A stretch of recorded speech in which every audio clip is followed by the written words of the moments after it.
सुहानी शाम है, नदी किनारे सैर करें, सैर का आनंद लें। तो चारों पांचों दोस्त निकल गए, नदी किनारे सैर करने लग गए। शाम होने लग गई, ढलने लग गई। उनका नशा बढ़ने लगा, नशा चढ़ने लगा। तभी उन्हें नदी में एक नाव दिखाई पड़ी। नाव को जब उन्होंने देखा तो उनके मन में विचार आया, नाव भी है, शाम भी सुहानी है और आज तबीयत भी मस्त है। क्यों ना आज नाव में बैठकर नदी की भी सैर कर ले। सभी लोग नाव में बैठ जाते हैं। एक आदमी चप्पू उठाता है, चप्पू चलाने लगता है।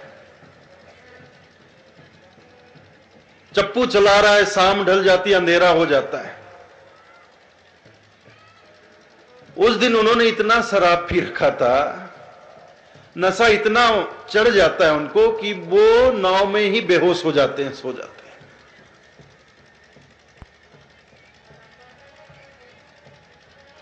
नाव में ही बेसुध होकर सो जाते हैं। पूरी रात बीत जाती है। सुबह सुबह की जब ठंडी हवा चलती, शीतल हवा चलती है, तो उनका नशा उतरता है। नींद से जागते हैं। नींद से जागते हैं, आंख खुलती है तो देखते हैं चारों तरफ, तो घबरा जाते हैं, हड़बड़ा जाते हैं। अरे, हम पूरी रात नाव में ही बैठे रहे, पूरी रात नाव चलती रही, पता नहीं हम कहां पहुंच गए। ये नाव बहते बहते कहां आ गई, पता नहीं हमारा गांव कहां कितना पीछे छूट गया होगा। नदी में नाव बहते बहते पता नहीं हम कहां से कहां आ गए। तो हड़बड़ा जाते हैं, घबरा जाते हैं।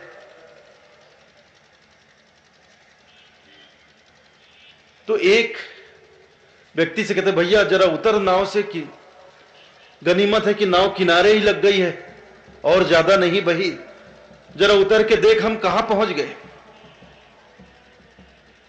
तो एक आदमी नीचे उतरता है, चारों तरफ घूम फिर कर देखता है कि हम कहां बहकर आ गए, हमारा गांव कितना पीछे छूट गया, ये कौन सी जगह। चारों तरफ घूम फिर कर देखता है।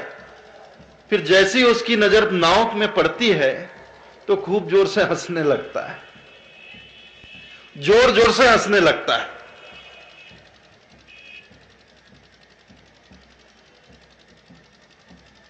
उसे हंसते देखकर बाकी लोगों को बड़ा आश्चर्य होता है, पागल हो गया है, लगता है इसका नशा अभी तक नहीं उतरा, ये बेवकूफ हंसे जा रहा है।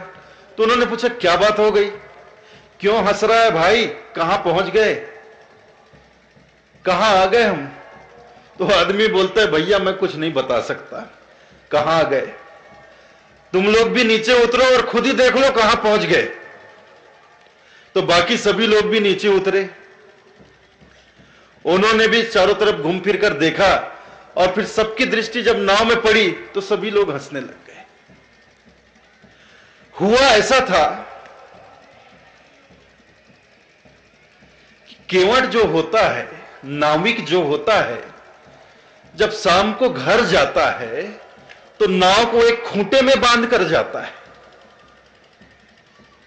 जो केवट होता है, नाविक होता है, शाम को जब घर जाता है तो नाव को एक खूंटे में बांध कर जाता है। अगर खुली छोड़कर जाए तो नदी की धारा में तो नाव बह जाएगी, तो इसलिए केवट जो होता है नाव को खूंटे में बांध कर जाता है। अब ये सब तो टुन थे, दारू पिए थे, ये सब तो दारू पिए थे, नशे में थे, इनको होश कहां। उन्होंने देखा ही नहीं कि नाव में बंधन है, कि नाव बंधी हुई है, और नाव का बंधन खोले बगैर नाव में बैठ गए। रात भर चप्पू चलाते रहे, पूरी रात बीत गई, शाम से सुबह हो गई, वहीं के वहीं। तो ये नशे का प्रभाव देखिए। आदमी नशे में हो तो होश नहीं रहता, देख भी नहीं पाता कि बंधन कहां है।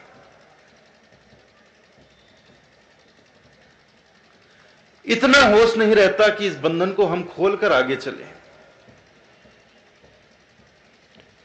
शराब के नशे में इतने बेसुध थे कि नाव में बंधन है, नाव बंधी हुई, वो नहीं देख पाए। उन्हें इतना होश नहीं था कि नाव की सैर करनी है तो कम से कम नाव का बंधन खोल दें।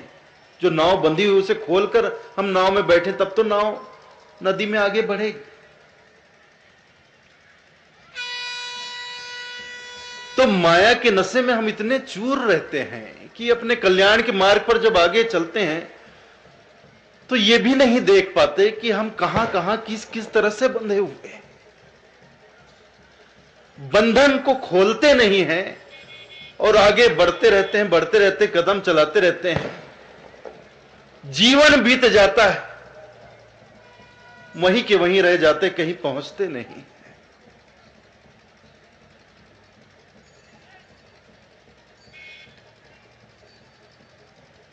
और अनेक अनेक तरह से माया हमें बांध कर रखती है, लपेट कर रखती है।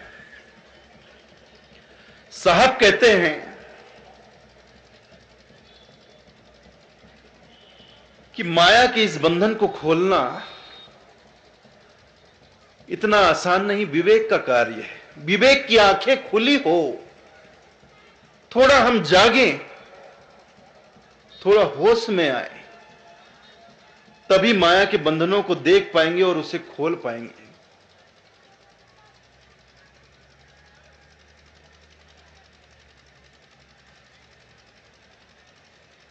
साहब कहते हैं, संतो भाई माया तजी न जाए, जैसे बेल वृक्ष लपटाए।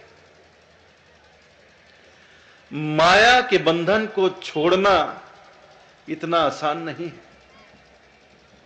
संतो भाई माया तजी न जाए, माया को तजना, माया को छोड़ना इतना आसान नहीं है। जैसे बेल वृक्ष लपटाए, माया हमें इस तरह से लपेट कर रखी है जैसे बेल जो है पूरे वृक्ष को लपेट लेती है, सिर से लेकर पैर तक, नीचे से ऊपर तक। काम तजे तो क्रोध न छूटे, क्रोध तजे तो लोभा, लोभ तजे तो आशा, मांडे मान बड़ाई शोभा। ये सब माया के रूप है। कितने रूप हैं? काम तजे तो क्रोध न छूटे, क्रोध तजे तो लोभा, और लोभ तजे तो आशा, मांडे मान बड़ाई शोभा। काम को किसी तरह छोड़ दिया तो क्रोध को नहीं छोड़ पाते, क्रोध को छोड़ दिए तो लोभ को नहीं छोड़ पाते, लोभ को छोड़ दिया तो आशा तृष्णा नहीं जाती। एक से छूटते हैं तो दूसरा पकड़ता है, दूसरे से छूटते हैं तो तीसरा पकड़ता है। काम तजे तो क्रोध न छूटे। किसी तरह काम को, काम वासना को छोड़ दिया तो क्रोध नहीं जाता जीवन से।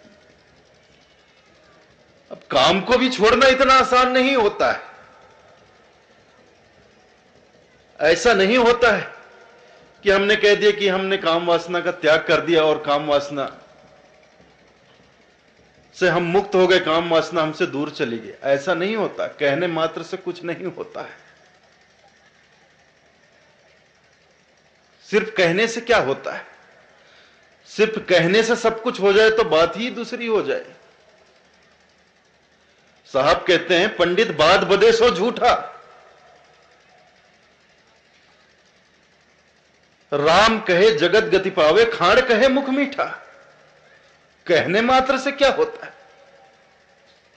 राम राम कहने मात्र से जीवन का कल्याण हो जाए, तब तो शक्कर शक्कर बोलने से मुख भी मीठा हो जाना चाहिए। लेकिन शक्कर शक्कर, मिश्री मिश्री आप जीवन भर भी बोलो तो मुख मीठा नहीं होगा। मुख मीठा तभी होगा जब आप मिश्री या कोई मीठी वस्तु मुख में डालेंगे, तभी मुख मीठा होगा। तो राम कहे जगत गति पावे, खाड़ कहे मुख मीठा। पंडित बात बदे सो झूठा। बातें करने से कुछ नहीं होता है। केवल कह दिया कि हमने काम वासना का त्याग कर दिया, कहने मात्र से काम वासना से हम मुक्त नहीं हो जाते हैं।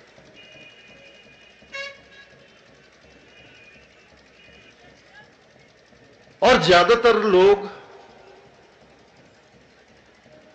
काम वासना